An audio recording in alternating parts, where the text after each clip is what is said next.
तो दोस्तों, आप सभी का मेरे YouTube चैनल में स्वागत है। आज हम सिंधु सभ्यता के बारे में पढ़ेंगे।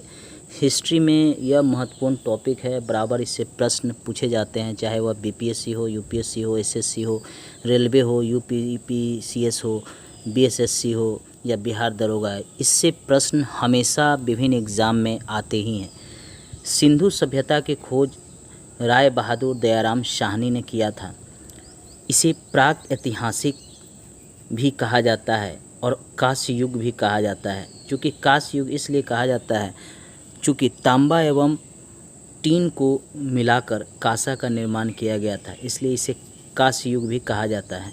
यह प्रथम नगरीय सभ्यता भी था, क्योंकि इस समय ही नगरों का विकास हुआ था, जैसे कालीबंगा, लोथल, सुतकोटदा, रंगपुर, ये सब नगर जो है, मोहनजोदड़ो, ये सब, धौलावीरा, ये सब नगर का विकास हुआ था। इसकी जो तिथि है, माना जाता है कि 2400 से 1700 ईसा पूर्व यह सिंधु सभ्यता था। यहाँ के निवासी जो थे द्रविड़, दक्षिण भारत में जो निवास करते हैं उसको द्रविड़ कहते हैं या भूमध्य सागरीय माना जाता है। स्वतंत्रता प्राप्ति के बाद सर्वाधिक स्थल ये गुजरात का जो क्षेत्र है, यहीं से माना जाता है कि सबसे ज़्यादा जो स्थल है वह गुजरात में खोजा गया था। स्वतंत्रता प्राप्ति यानी देश की आज़ादी के बाद सबसे ज़्यादा स्थल गुजरात में मिले हैं। लोथल है, ये सुरकोटदा है, ये बंदरगाह थे जो गुजरात में स्थित थे और महत्वपूर्ण बंदरगाह थे। इससे जो है व्यापार मेसोपोटामिया या बहरीन किया जाता था। इधर बहरीन और मेसोपोटामिया है, वहाँ पे सामान को इसी बंदरगाह से भेजा जाता था। जूते खेत और नक्काशी किए हुए ईंट का प्रमाण, ये राजस्थान में कालीबंगा है, यहाँ से जुते हुए खेत और ईंट के प्रमाण मिले हैं, जो नक्काशी मतलब उस पर चित्र बनाए हुए थे।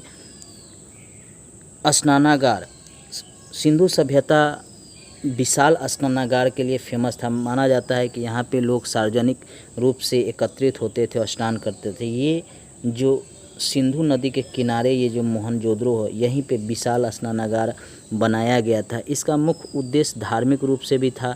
माना जाता है कि यहाँ पे लोग एकत्रित होते थे और पूजा करते थे। सिंधु सभ्यता की क्या क्या विशेषता है, चलिए हमें जानते हैं। सिंधु सभ्यता में ये लोथल और कालीबंगा, ये कालीबंगा है जो राजस्थान में है और ये लोथल है जो गुजरात में है।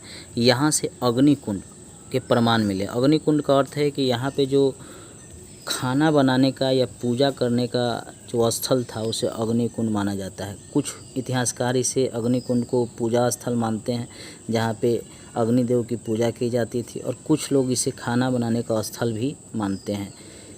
यहीं पे मोहनजोदड़ो है, यहाँ पे सील पर यानी पत्थर पर 3 मुख वाले देवता की मूर्ति मिली है, जिनके चारों ओर हाथी, गैंडा, चीता, भैंसा के प्रमाण मिले हैं। उस मूर्ति के चारों तरफ ये जानवर बैठे हुए दिखते हैं। हमेशा प्रश्न पूछता है कि 3 मुख वाले देवता का प्रमाण किस हड़प्पा स्थल से मिलता है, तो याद रखिएगा मोहनजोदड़ो से, जो ये सिंधु नदी के किनारे स्थित है। यहीं से नर्तकी का कांस्य मूर्ति भी मिला है। मोहनजोदड़ो से ही नर्तकी की कांस्य मूर्ति भी मिली है। हमेशा प्रमाण यह पूछता है विभिन्न एग्जाम में कि नर्तकी की कांस्य मूर्ति हड़प्पा सभ्यता के किस स्थल से मिली है, तो याद रखिएगा मोहनजोदड़ो से। एक श्रृंगी वाले पशु, ये हड़प्पा है जो रावी नदी के किनारे स्थित है। यहाँ से एक श्रृंगी पशु के प्रमाण मिले हैं। यह मोहर के रूप में मिले हैं। मोहर का अर्थ होता था कि कोई वस्तु जब किसी दूसरे देश में भेजा जाता था तो उसके ऊपर मोहर का छाप लगाया जाता था। यह एक श्रृंगी पशु के या कई तरह के मोहर होते थे, लेकिन सबसे ज़्यादा प्रमाण एक श्रृंगी पशु का हड़प्पा से मिला है। ये प्रश्न पूछता है। लोथल, ये लोथल है और चनहुदरो से मनके बनाने का, ये चनहुदरो है, ये आपका चनहुदरो है। यहाँ से मनके बनाने का प्रमाण में ये चनहुदरो और ये लोथल। चनहुदरो पाकिस्तान में पड़ता है और लोथल जो है गुजरात भारत में पड़ता है। यहाँ से मनके बनाने का प्रमाण मिला है। लिपि, हड़प्पा की जो लिपि थी भाव चित्रात्मक थी। भाव चित्रात्मक का अर्थ होता है कि जैसे इस तरह कुछ लिखा हुआ, जिसे अभी तक पढ़ा नहीं गया है, ऐसा माना जाता है कि ये दाईं से बाईं ओर और बाईं से दाईं ओर लिखी गई है। यहाँ जो घर बनाए गए हैं या नगर जो बसे हुए थे वो ग्रिड पद्धति के आधार पे बसे हुए थे। ग्रिड पद्धति का अर्थ होता है कि जैसे ऐसे और ऐसे, मतलब ये किनारे किनारे, इस किनारे किनारे जो थे घर बसे हुए थे, इसको कहते हैं ग्रिड पद्धति। व्यवस्थित यहाँ पे नगरों का निर्माण किया गया था। घरों के जो दरवाजे हैं वो सड़क की तरफ नहीं खुलते थे, इस सड़क की तरफ नहीं, बल्कि घर के दरवाजे सड़क के पीछे खुलते थे।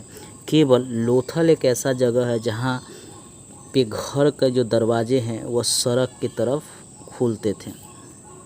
सिंधु सभ्यता से संबंधित महत्वपूर्ण प्रश्न विभिन्न एग्जाम में पूछे जाते हैं। मैंने जो सिंधु सभ्यता से संबंधित महत्वपूर्ण तथ्य था उस संबंध में आपको जानकारी दिया हूँ।